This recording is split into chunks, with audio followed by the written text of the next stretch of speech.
Hello friends, welcome back to my channel. Friends, जैसा कि आप जानते हैं कि आपके ग्रामर पोर्शन में फर्स्ट टॉपिक है नरेशन।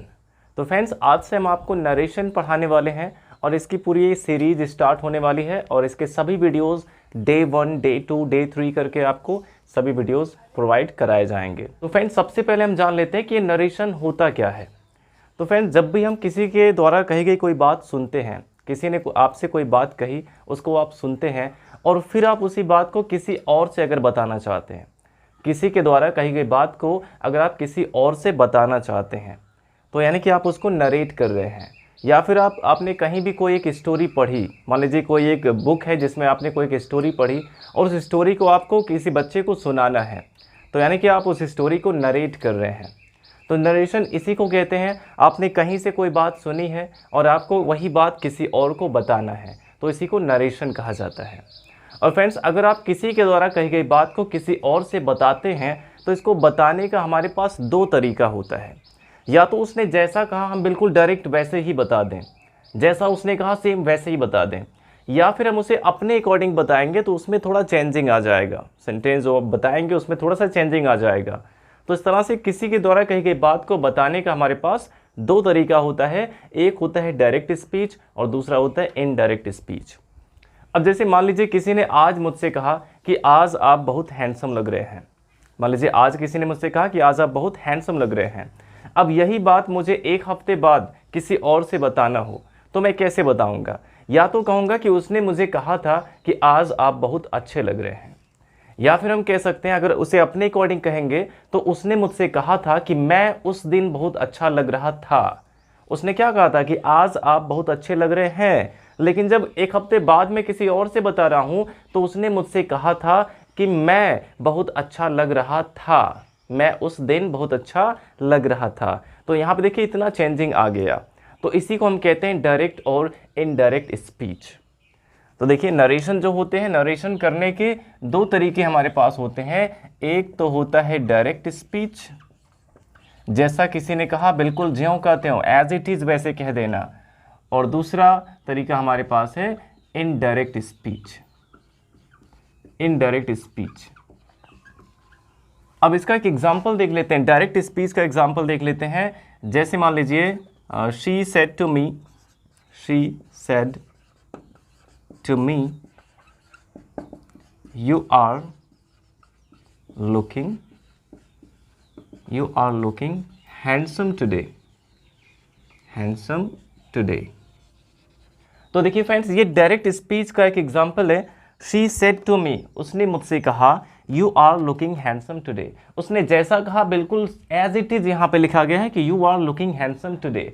तो ये डायरेक्ट स्पीच है। और अगर हम इसको ध्यान दें तो यहाँ पे आपको दो पार्ट दिख रहे होंगे। डायरेक्ट स्पीच में दो पार्ट दिख रहे होंगे। एक तो यहाँ पे है शी सेड टू मी, इसको देखिए डबल इन्वर्टेड कॉमा के बाहर लिखा गया है। और दूसरा पोर्शन है you are looking handsome today, इसको डबल इन्वर्टेड कॉमा के अंदर लिखा गया है। तो यानी कि जो हमारे डायरेक्ट स्पीच होते हैं उसमें दो पार्ट होते हैं, रिपोर्टिंग स्पीच और रिपोर्टेड स्पीच। इसको हम कहते हैं रिपोर्टिंग स्पीच और रिपोर्टेड स्पीच। तो जो डायरेक्ट स्पीच है इसके भी दो पार्ट्स होते हैं। कौन कौन से? पहला है रिपोर्टिंग स्पीच, और कुछ लोग इसको रिपोर्टिंग वर्ब ही केवल कहते हैं, बट अगर देखा जाए तो इसमें वर्ब तो केवल सेड होता है, केवल से वर्ब होता है, SAY वो वर्ब होता है। तो सेड को हम रिपोर्टिंग वर्ब कह सकते हैं। ये पूरा अगर हम देखें शी सेड टू मी, तो ये पूरा का पूरा एक रिपोर्टिंग स्पीच है। और दूसरा होता है रिपोर्टेड स्पीच, रिपोर्टिंग स्पीच और रिपोर्टेड स्पीच। अब इसे आपको इस तरह से बता दिया जाता है कि इन्वर्टेड कॉमा के बाहर वाला जो पोर्शन है उसको रिपोर्टिंग स्पीच कहते हैं, और इन्वर्टेड कॉमा के अंदर वाला जो पोर्शन है उसको रिपोर्टेड स्पीच कहते हैं। ये डबल इन्वर्टेड कॉमा के बाहर जो होते हैं इसको हम कहते हैं रिपोर्टिंग स्पीच, और डबल इन्वर्टेड कॉमा के अंदर वाले पोर्शन को कहते हैं रिपोर्टेड स्पीच। ये सब आपको पता होना चाहिए। लेकिन फ्रेंड्स, केवल आप इतने से इसका पहचान नहीं करेंगे, क्योंकि कभी कभी ऐसा होता है कि रिपोर्टिंग स्पीच के ऑब्जेक्ट को रिपोर्टेड स्पीच में रख दिया जाता है। तो आपको ये पहचान करना पता होना चाहिए कि इसमें ये जो यहाँ पे ये वर्ड आया हुआ है ये रिपोर्टिंग स्पीच का पार्ट है। तो इसके लिए आपको क्या करना होगा, इसको इस तरह से भी समझना होगा कि रिपोर्टिंग स्पीच क्या होता है, जिसमें बताया जाए कि किसने किससे कहा, किसने किससे कहा। रिपोर्टिंग स्पीच में क्या बताया गया होता है कि किसने किससे कहा, यानी कि इसमें स्पीकर और लिसनर के बारे में बात होती है कि बात कहने वाला कौन था और बात को सुनने वाला कौन था। ये चीज़ बताया जाता है रिपोर्टिंग स्पीच में, किसने किससे कहा। और रिपोर्टेड स्पीच में क्या बताया जाता है कि उसने क्या कहा, जो स्पीकर है स्पीकर ने क्या कहा, ये बताया जाता है रिपोर्टेड स्पीच में। तो इस तरह से दो तरीके से आप इसका पहचान कर सकते हैं। सबसे पहले तो आप इन्वर्टेड कॉमा के बाहर वाला जो पोर्शन है उसको रिपोर्टिंग स्पीच कह सकते हैं, और इन्वर्टेड कॉमा के अंदर वाला जो है उसको रिपोर्टेड स्पीच कह सकते हैं। लेकिन आपको ये भी ध्यान रखना होगा कि रिपोर्टिंग स्पीच में ये बताया जाता है कि किसने किससे कहा, और रिपोर्टेड स्पीच में बताया जाता है कि उसने क्या कहा, स्पीकर ने क्या कहा। तो आई होप इतना आपको समझ में आ गया। अब इसके पहले फ्रेंड्स मेक श्योर कि आपको टेंसेस जरूर आने चाहिए। नरेशन सीखने के लिए क्या क्या चीज़ें इंपॉर्टेंट है, आपको पर्सन पता होना चाहिए कि फर्स्ट पर्सन में कौन कौन से प्रोनाउन आते हैं, सेकंड पर्सन में कौन कौन से प्रोनाउन आते हैं, और थर्ड पर्सन में कौन कौन से प्रोनाउन आते हैं। और आपको केस पता होना चाहिए कि सब्जेक्टिव या नॉमिनेटिव केस क्या होता है, ऑब्जेक्टिव केस क्या है और पॉजेसिव केस क्या है। तो पर्सन और केस ये दो चीज़ें आपको एकदम पता होनी चाहिए। और इसके अलावा आपको सभी बरहो टेंसेस का हेल्पिंग वो पता होना चाहिए, बरहो टेंसेस भी आपको आनी चाहिए। और अगर आपको टेंसेस में कोई भी डाउट है तो मैंने एक ही वीडियो में पूरे बरहो टेंस को बिल्कुल डिटेल में बताया है। अगर आप चाहें तो डिस्क्रिप्शन में आपको लिंक मिलेगा, वहां से जाके आप उसे देख सकते हैं। तो फ्रेंड्स हम देख लेते हैं कि अब इसमें चेंजिंग हम कैसे करेंगे, डायरेक्ट से इनडायरेक्ट स्पीच में चेंजिंग कैसे करते हैं। अब देखिए फ्रेंड्स, जो हमारे सेंटेंस होते हैं वो कितने टाइप के होते हैं। सेंटेंस मुख्य रूप से 5 टाइप के होते हैं, असर्टिव, इंट्रोगेटिव, इंपेरेटिव, ऑप्टेटिव और एक्सक्लेमेटरी। ये 5 टाइप के मुख्य रूप से हमारे सेंटेंस होते हैं। तो इसमें जो चेंजिंग करने का रूल है वो भी पांचों के अलग अलग रूल्स हैं। तो सबसे पहले हम आपको असर्टिव सेंटेंस बताने वाले हैं जिसमें अफर्मेटिव और नेगेटिव सेंटेंस आते हैं। और देखिए असर्टिव सेंटेंस में चेंजिंग करने का नियम क्या है। पहले अगर आपको पर्सन और केस नहीं बताया तो यहाँ पे हम इसको बता देते हैं कि जो हमारे केस होते हैं, केस 3 होते हैं। कौन कौन से? सब्जेक्टिव केस, ऑब्जेक्टिव केस और possessive case. Subjective case, objective case और पॉजेसिव केस। मान लीजिए ये जो आई है, आई हमारा सब्जेक्टिव केस है, इसका ऑब्जेक्टिव केस मी और पॉजेसिव केस माई और माइन होता है। और वी का objective case us, possessive case our और आवर्स होता है। और यू का ऑब्जेक्टिव केस यू ही रहता है और पॉजेसिव केस योर और योर्स होता है। और इसके बाद देखिए दे का ऑब्जेक्टिव केस देम और पॉजेसिव केस दियर और दियर्स होता है। और ही का ऑब्जेक्टिव केस हिम और पॉजेसिव केस हिज होता है। शी का ऑब्जेक्टिव केस हर और पॉजेसिव केस भी हर होता है। और अगर इट आ गया है तो इट का ऑब्जेक्टिव केस इट ही होता है और पॉजेसिव केस इट्स होता है। तो ये सभी चीज़ें आपको पता होनी चाहिए कि केसेस आपको बिल्कुल अच्छे से आने चाहिए। अब इसी में हम पर्सन भी देख लेते हैं। तो देखिए इसमें हम कुछ ये पहले और दूसरे लाइन को एक खाने में कर देते हैं यहाँ पे, और जो दूसरी लाइन है यू वाला जो लाइन है इसको अलग कर देते हैं। तो यहाँ पे अगर हम देखें तो इसमें 3 खाने बन गए हैं, यहाँ पे 3 खाने बन गए हैं। तो यहाँ पे देखिए फ्रेंड्स, यहाँ पे जो सबसे ऊपर वाली जो लाइन है आई me my we us our, ये सभी होते हैं फर्स्ट पर्सन। ये सभी क्या है? फर्स्ट पर्सन है। आई me my we us our ये सभी फर्स्ट पर्सन है। और यू योर ये है सेकंड पर्सन। और नीचे जो दे ही शी इट इन सभी के जो केसेस हैं ये सभी आते हैं थर्ड पर्सन में, ये सभी थर्ड पर्सन में आते हैं। अब ये सभी चीज़ें आपको क्यों बताई जा रही हैं? इसमें आपको प्रोनाउन में भी चेंजिंग करना होता है, और यही सबसे मेन रूल इसमें, प्रोनाउन में चेंजिंग करना आपको ज़रूर आना चाहिए, क्योंकि लगभग हर एक सेंटेंस में आपको कोई ना कोई ऐसे प्रोनाउन ज़रूर मिल जाते हैं जिसमें चेंजिंग करना पड़ता है। तो प्रोनाउन में चेंजिंग सीखने के लिए आपको ये पर्सन और केस दोनों पता होना चाहिए। तो इस तरह से आप इसको याद रख सकते हैं, इसको नोट भी कर सकते हैं कि I me my we us our first person, you your you के सभी केसेस हो गए सेकंड पर्सन, और आई यू वी को छोड़ के बाकी सभी प्रोनाउन के जितने भी केसेस हैं वो सभी थर्ड पर्सन है। और जो प्रोनाउन में चेंजिंग किया जाता है उसका नियम क्या है कि फर्स्ट पर्सन को हम चेंज करते हैं सब्जेक्ट के अकॉर्डिंग। ये जो फर्स्ट पर्सन है इसको चेंज किया जाएगा सब्जेक्ट के अकॉर्डिंग, और जो सेकंड पर्सन है सेकंड पर्सन को हम चेंज करते हैं ऑब्जेक्ट के अकॉर्डिंग। इसको हम चेंज करेंगे ऑब्जेक्ट के अकॉर्डिंग। और किसके ऑब्जेक्ट के अकॉर्डिंग? जो रिपोर्टिंग स्पीच का ऑब्जेक्ट है, यानी कॉमा के बाहर वाला जो सब्जेक्ट है उसके अकॉर्डिंग हम चेंज करेंगे फर्स्ट पर्सन को।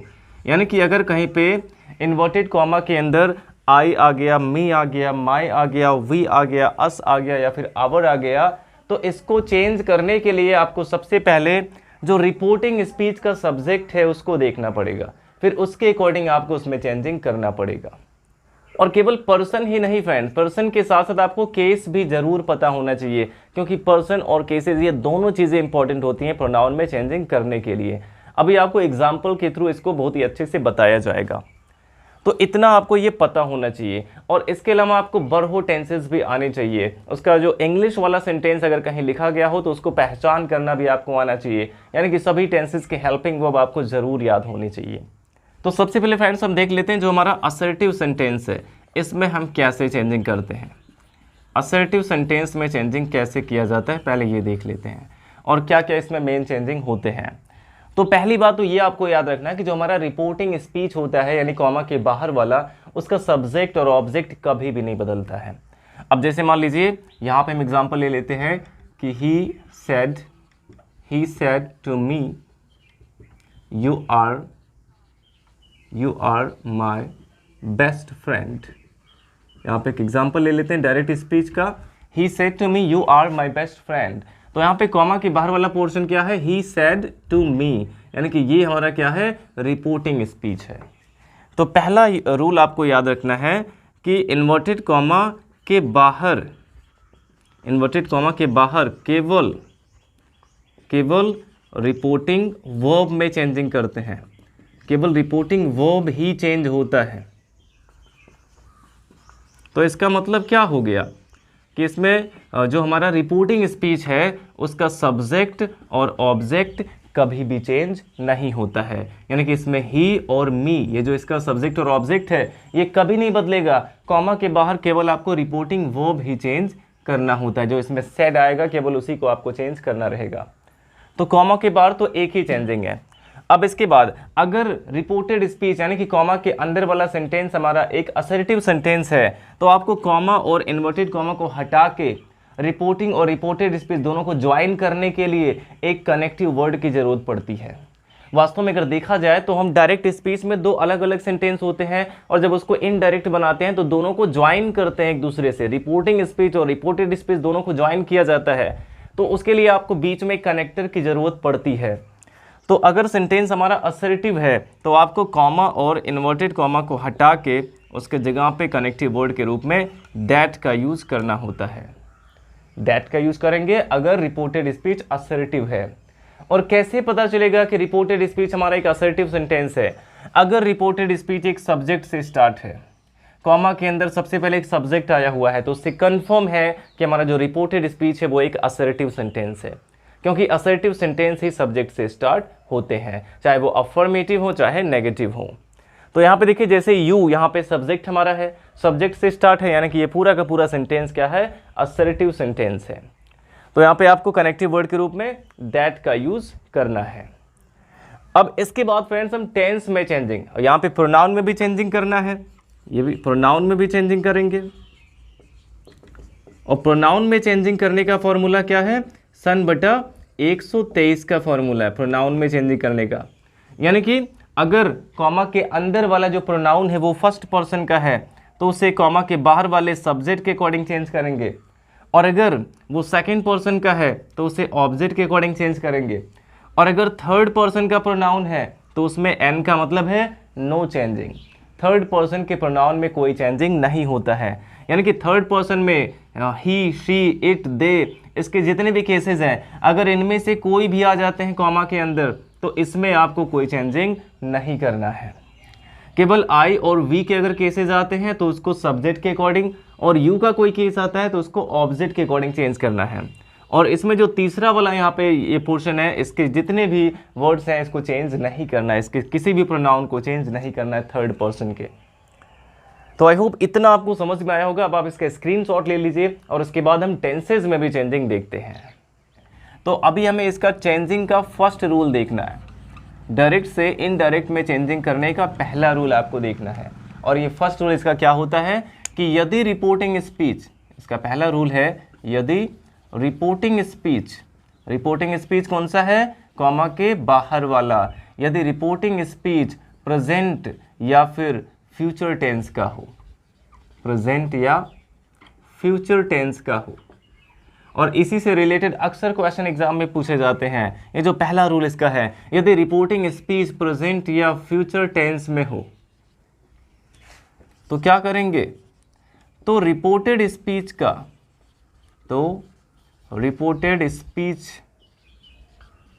का टेंस नहीं बदलता है।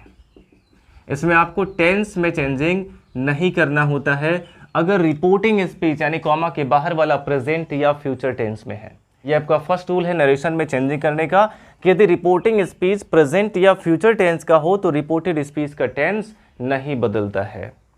तो बदलेगा क्या, केवल ये इसमें टेंस नहीं बदलेगा और बाकी सारे चेंजिंग होंगे। तो पहला चेंजिंग क्या होगा, अगर देखिए ये प्रेजेंट में रहता है तो इसमें जो रिपोर्टिंग वर्ब है वो से आ सकता है, और असर्टिव का यह नियम है कि अगर से के बाद कोई ऑब्जेक्ट नहीं आया है तो उसको चेंज नहीं करते हैं, तो से को भी चेंज नहीं करेंगे। अगर केवल से आया हुआ है तो से का से ही लिखा जाएगा, लेकिन अगर से के बाद एक ऑब्जेक्ट भी आ गया जैसे से टू हिम, से टू हर, से टू देम, इस तरह से, तो यहाँ पे से की जगह पे टेल हो जाएगा, इसको टेल में चेंज कर देंगे। अब अगर देखिए इसमें सेज टू आ गया तो यहाँ पे टेल्स हो जाएगा। तो ये चीज़ आपको याद रखना है कि से अगर केवल अकेला से आ गया, उसके साथ कोई ऑब्जेक्ट नहीं है तो से का से ही लिखेंगे, लेकिन अगर उसके बाद एक ऑब्जेक्ट भी आया हुआ है तो से टू को चेंज करेंगे टेल में, और अगर उसमें एस ई एस ऐड हुआ है यानी सेज टू आ गया तो उसको टेल्स में चेंज करना है। इसी तरह से अगर विल से, शैल से आ गया, विल से तो विल से ही लिखेंगे, लेकिन विल से टू आ गया तो क्या हो जाएगा, विल और से टू को चेंज कर देंगे टेल में। और इसके अलावा कभी कभी आ सकता है कि हैज सेड, हैव सेड, तो अगर हैज सेड या हैव सेड रहता है, इसमें कोई ऑब्जेक्ट ना हो, तब तो आप ऐसे ही लिखेंगे, इसमें चेंजिंग नहीं करेंगे। लेकिन सेड के बाद अगर टू भी हो, हैज सेड टू, तो आप इसको कैसे चेंज करेंगे, हैज टोल्ड। यहाँ पे सेड टू को आपको चेंज करना होता है टोल्ड में, यानी कि से का जो फॉर्म रहेगा टेल का वही फॉर्म आप लिख देंगे अगर उसके बाद ऑब्जेक्ट आया है तो, और अगर ऑब्जेक्ट नहीं आया है तब आपको ये रिपोर्टिंग वर्ब चेंज नहीं करना है। और ऐसा केवल असर्टिव में ही होता है और बाकी सभी में चेंजिंग किया जाता है, चाहे ऑब्जेक्ट आए चाहे ना आए। असर्टिव के अलावा और सभी टाइप के सेंटेंसेस में रिपोर्टिंग वर्ब को चेंज करते हैं। यहाँ पे ये जरूरी नहीं होता है कि इसके बाद ऑब्जेक्ट है कि नहीं है, लेकिन असर्टिव में आपको ध्यान देना होगा कि ये जो रिपोर्टिंग वर्ब है इसके बाद ऑब्जेक्ट आया है या नहीं आया है।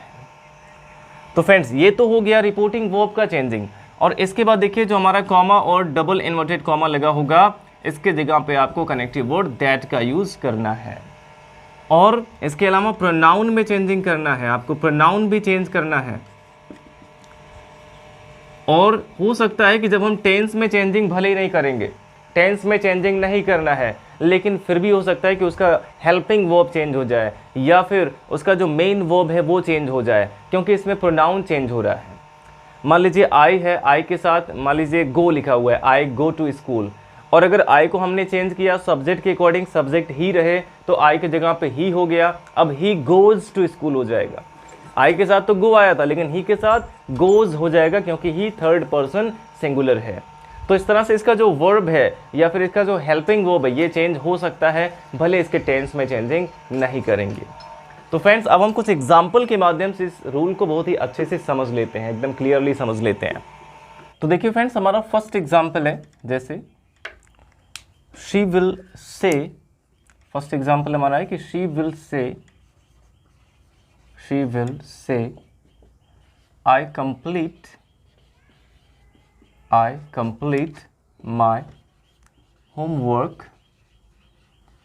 complete my homework daily।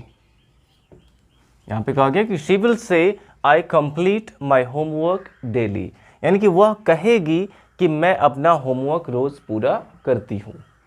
तो सबसे पहले फ्रेंड्स, ये जो हमारा डायरेक्ट स्पीच है इसे आपको ध्यान से देखना पड़ेगा कि इसका जो रिपोर्टिंग स्पीच है वो किस टेंस में है। तो यहाँ पे देखिए विल आया हुआ है, इससे क्लियर हो गया कि ये फ्यूचर में है। और अगर रिपोर्टिंग स्पीच प्रेजेंट या फ्यूचर में है तो रिपोर्टेड स्पीच का टेंस नहीं बदलेगा। ये किस टेंस में है? आई कंप्लीट माई होमवर्क डेली। इसका पहचान आप कैसे करेंगे? इसमें कोई हेल्पिंग वर्ब नहीं लगा है, इस सेंटेंस में कोई भी हेल्पिंग वर्ब यूज नहीं हुआ है, तो आपको इसका पहचान इसके मेन वर्ब से करना होगा। मेन वर्ब इसमें क्या है? कंप्लीट।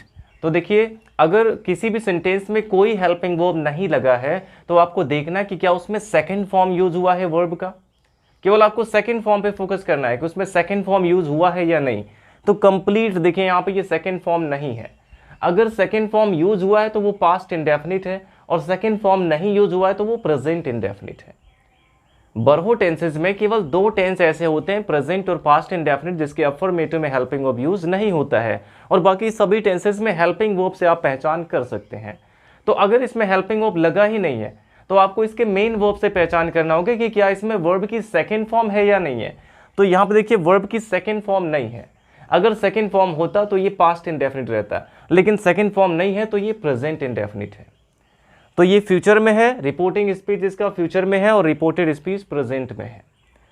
तो अगर रिपोर्टिंग स्पीच प्रेजेंट या फ्यूचर में है तो रिपोर्टेड स्पीच का टेंस नहीं बदलना है, तो इसका टेंस चेंज नहीं होगा। आपको पहले ही बताया गया कि रिपोर्टिंग स्पीच में केवल एक ही चेंजिंग होता है, रिपोर्टिंग वर्ब का चेंजिंग, और वो भी असर्टिव में तब हमें रिपोर्टिंग वर्ब चेंज करना है जब इसके बाद एक ऑब्जेक्ट भी रहेगा, से के बाद एक ऑब्जेक्ट भी रहेगा, और यहाँ पे देखिए से के बाद कोई ऑब्जेक्ट नहीं है, यानी कि इसके रिपोर्टिंग स्पीच में आपको कोई भी चेंजिंग नहीं करना है। सब्जेक्ट तो चेंज नहीं होता है तो यहाँ पे शी लिख देंगे, विल को ऐसे लिख देंगे। अब से के बाद कोई ऑब्जेक्ट नहीं है तो से का से ही लिख दिया जाएगा, इसको भी चेंज नहीं किया जाएगा। इसके बाद देखिए जहाँ पे कॉमा और डबल इन्वर्टेड कॉमा लगा हुआ है, इसको हटा के आपको इसके जगह पे कनेक्टिव वर्ड के रूप में दैट का यूज करना है। She will say that. अब देखिए फ्रेंड्स यहाँ पे एक प्रोनाउन आया हुआ है आई, और सबसे पहले आपको इसका पर्सन देखना पड़ेगा, क्योंकि यहाँ पे प्रोनाउन में चेंजिंग हमें करना है। तो प्रोनाउन में चेंजिंग करने के लिए आपको सबसे पहले उसका पर्सन देखना है कि आई कौन सा पर्सन है। तो आई कौन सा पर्सन है? फर्स्ट पर्सन है, और फर्स्ट पर्सन को आपको चेंज करना होता है सब्जेक्ट के अकॉर्डिंग।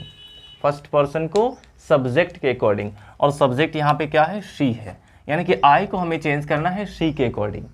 तो पर्सन देखने से आपको ये पता चल जाएगा कि इसको हम सब्जेक्ट के अकॉर्डिंग चेंज करें या फिर ऑब्जेक्ट के अकॉर्डिंग। ये आपको पता चल गया कि आई को चेंज करेंगे शी के अकॉर्डिंग। अब आपको इसका केस देखना है कि आई यहाँ पे कौन सा केस है। पर्सन और केस ये दोनों आपको इसी का देखना है जो कॉमा के अंदर का प्रोनाउन है, उसी का पर्सन भी देखेंगे, उसी का केस भी देखेंगे। और यहाँ पे देखिए आई सब्जेक्टिव केस है, तो जब ये सब्जेक्टिव केस है तो इसके जगह पे इसका सब्जेक्टिव केस ही आना चाहिए। और शी भी देखिए यहाँ पे सब्जेक्टिव केस है, तो आई के जगह पे यहाँ पे हम शी लिख सकते हैं, आई के जगह पे शी हो गया।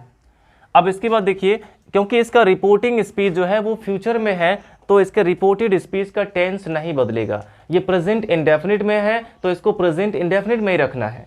लेकिन अब यहाँ पे आई फर्स्ट पर्सन सिंगुलर था तो इसमें कंप्लीट यानी कि वर्ब की फर्स्ट फॉर्म आई, इसमें एस ई एस यूज नहीं हुआ है।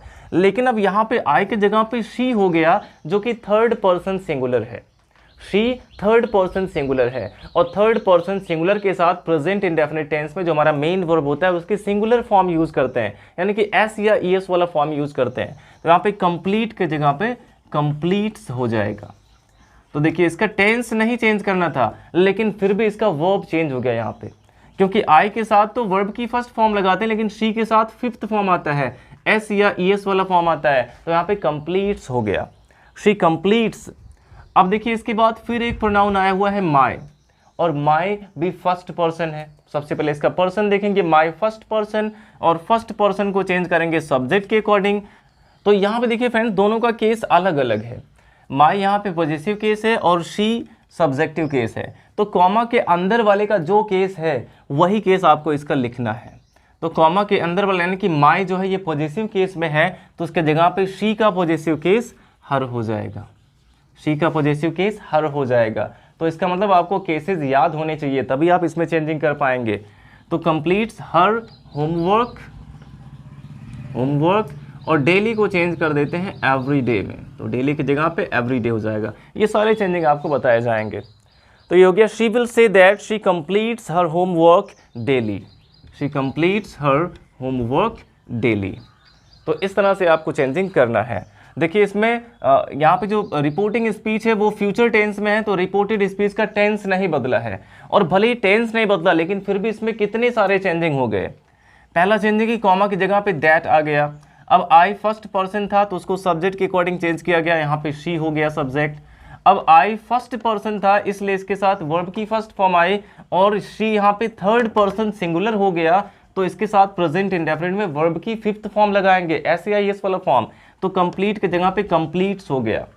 और यहाँ भी माई फर्स्ट पर्सन चेंज किया गया सब्जेक्ट के अकॉर्डिंग, माई पॉजिटिव केस है तो शी का पॉजिटिव केस हर हो गया, और डेली को चेंज किया गया एवरी डे में। तो ये सारे चेंजिंग इसमें तब भी होंगे भले ही टेंस नहीं चेंज होगा। और भी एग्जाम्पल इसके देख लेते हैं, जैसे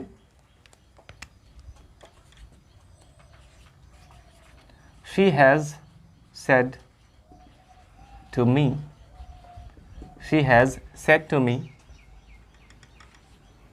I shall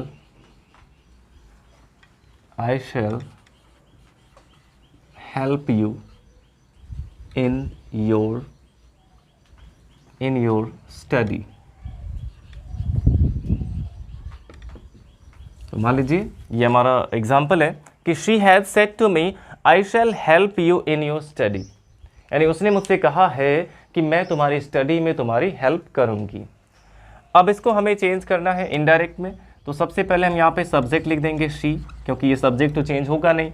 जो हेल्पिंग वर्ब लगा इसको भी लिख देंगे, क्योंकि कॉमा के बाहर केवल एक ही चेंजिंग होता है, रिपोर्टिंग वर्ब का चेंजिंग। वो भी तब चेंज होगा असर्टिव में जब इसके बाद ऑब्जेक्ट भी होगा, और यहाँ पे सेट के बाद ऑब्जेक्ट दिया गया है मी, इसलिए यहाँ पे सेट टू को चेंज कर देंगे टोल्ड में।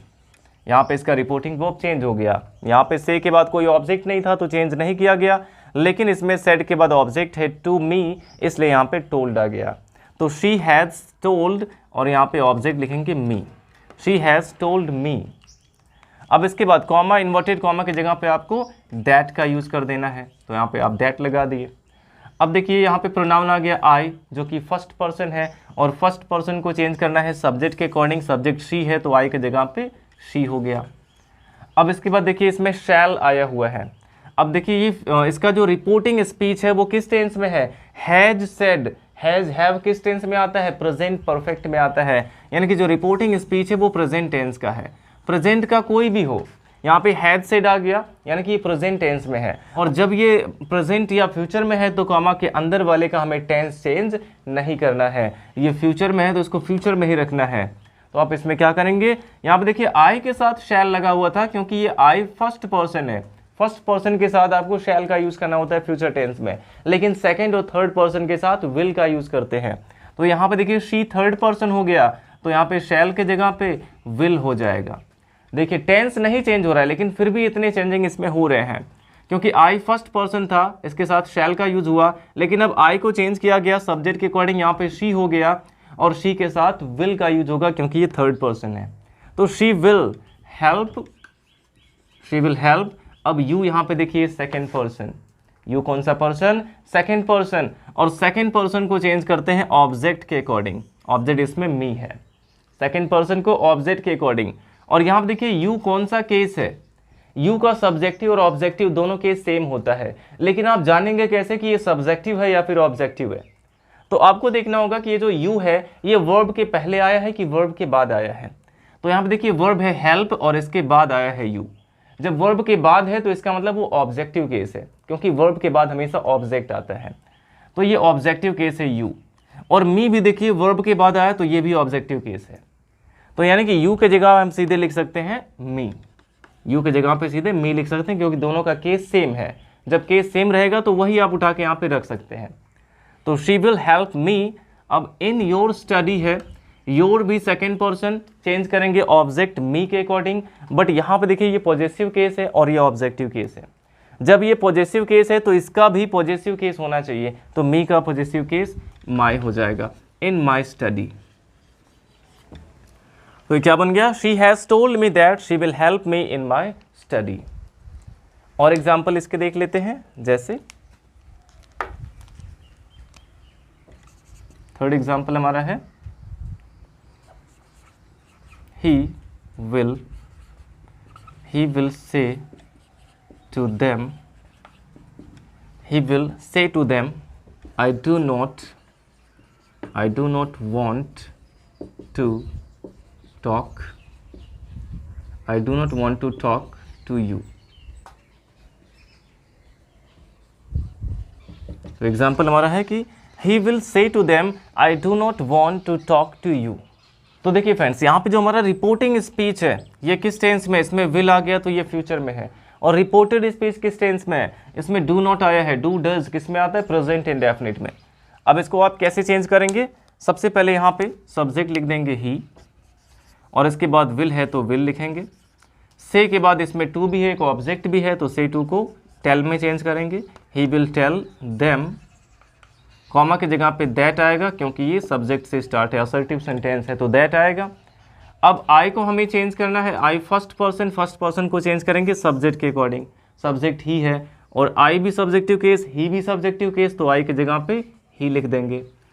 अब देखिए यहाँ पे आई के साथ डू नॉट लगा था, आई के साथ डू का यूज होता है, लेकिन अब यहाँ पे ही हो गया और ही के साथ डज का यूज होता है। ही थर्ड पर्सन सिंगुलर है, इसके साथ डज का यूज होता है, तो डू नॉट के जगह पे क्या हो जाएगा, डज नॉट। इसका टेंस नहीं चेंज हुआ, टेंस चेंज नहीं हुआ है, लेकिन देखिए हेल्पिंग वर्ब इसका चेंज हो गया क्योंकि आई के साथ डू का यूज होता है बट ही के साथ डज का यूज होता है। तो ही डज नॉट वॉन्ट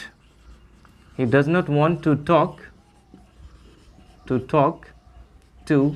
अब यू यहाँ पे है सेकंड पर्सन को ऑब्जेक्ट के अकॉर्डिंग चेंज करेंगे। और देखिए यू वर्ब के बाद आया तो ऑब्जेक्टिव केस है और देम भी वर्ब के बाद आया तो ऑब्जेक्टिव केस है, तो आप यू के जगह पे सीधे लिख सकते हैं देम। तो ये क्या बन गया, he will tell them that he does not want to talk to them. इस तरह से आप चेंजिंग कर सकते हैं।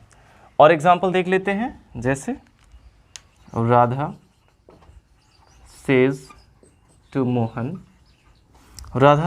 Mohan, you have made my life a hell।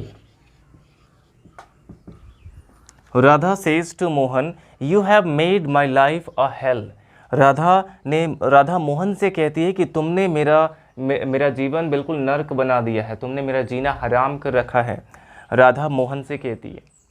तो यहाँ पे देखिए जो इसका रिपोर्टिंग स्पीच है, कॉमा के बाहर वाला, इसमें सेज टू आया है यानी कि प्रेजेंट में है, और यहाँ पे हैव आया, हैव के साथ थर्ड फॉर्म है यानी कि ये प्रेजेंट परफेक्ट में, दोनों प्रेजेंट में है। तो जब ये प्रेजेंट में है तो इसका भी टेंस चेंज नहीं होगा। क्या चेंज करेंगे, सबसे पहले सब्जेक्ट लिखेंगे यहाँ पे राधा, सेज टू को चेंज कर देंगे टेल्स में, राधा टेल्स मोहन, कॉमा की जगह पे आएगा that, Radha tells Mohan that. अब यू को हमें चेंज करना है, यू है सेकंड पर्सन को ऑब्जेक्ट के अकॉर्डिंग चेंज करते हैं। ऑब्जेक्ट यहाँ पे क्या है, मोहन है। अब मोहन की जगह पे हम कौन सा प्रोनाउन यूज कर सकते हैं, क्योंकि मोहन थर्ड पर्सन है, सिंगुलर है और ये मेल है, पुरुष है एक, तो इसके लिए कौन सा प्रोनाउन आ सकता है, थर्ड पर्सन होना चाहिए, सिंगुलर होना चाहिए, मेल के लिए यूज होना चाहिए। ऐसा कौन सा प्रोनाउन है, ही। तो मोहन के लिए आप किसका यूज कर सकते हैं, ही का यूज कर सकते हैं। तो यहाँ पे ही हो गया। अगर यहाँ पे कोई नाउन आ गया है तो उसके जगह पे आपको प्रोनाउन का यूज़ करना होगा। अब मोहन है तो उसके लिए ही का यूज़ करेंगे, और राधा अगर होता तो इसके लिए शी का यूज़ करते, राधा के लिए शी का यूज़ करते। तो मोहन के अकॉर्डिंग हमें चेंज करना है, तो यहाँ पे प्रोनाउन ही आ गया। Radha tells Mohan that he. अब देखिए क्योंकि इसका रिपोर्टिंग जो स्पीच है ये प्रेजेंट में है तो इसका टेंस चेंज नहीं करना है। तो यहाँ पे देखिए प्रेजेंट परफेक्ट है तो ये भी प्रेजेंट परफेक्ट में होना चाहिए, बट यू के साथ हैव का यूज होता है और यहाँ पे ही हो गया, ही थर्ड पर्सन सिंगुलर है, इसके साथ हैज़ आना चाहिए। तो इसमें डायरेक्ट में भले हैव लगा है, यहाँ पे हैज़ हो जाएगा। He has made. माई को हमें चेंज करना है, माई फर्स्ट पर्सन को चेंज करते हैं सब्जेक्ट के अकॉर्डिंग। सब्जेक्ट राधा है। अब यहाँ पे माई कौन सा केस है, पॉजेसिव केस है। राधा को हम क्या मानेंगे, इसके जगह पे प्रोनाउन शी मान लेंगे, और माई यहाँ पे पॉजेसिव केस है तो इसके जगह पे शी का पॉजेसिव केस लिखा जाएगा। शी का पॉजेसिव केस क्या हो जाएगा, हर हो जाएगा। हर लाइफ अ हेल। तो इस तरह से फ्रेंड्स आपको याद रखना है कि जब भी रिपोर्टिंग स्पीच प्रेजेंट या फ्यूचर टेंस का रहता है तो रिपोर्टेड स्पीच का टेंस चेंज नहीं होगा, और क्या क्या चेंज होगा ये सभी चीज़ आपको बता दी गई हैं। अब फ्रेंड्स आपको यहाँ पे कुछ होमवर्क दिया जा रहा है जिसे आपको सॉल्व करके हमें कमेंट बॉक्स में ज़रूर बताना है। और अगर आपको इसमें कोई प्रॉब्लम आ रही, कोई चीज़ आपको नहीं समझ में आया है तो आप कमेंट बॉक्स में मुझसे पूछ सकते हैं। तो वीडियो अच्छा लगा हो तो लाइक करिएगा, और अगर आपने हमारे चैनल को सब्सक्राइब नहीं किया तो सब्सक्राइब कर लीजिए, क्योंकि ऐसे यूजफुल वीडियोज़ हम आपके लिए लाते रहते हैं। Thanks for watching.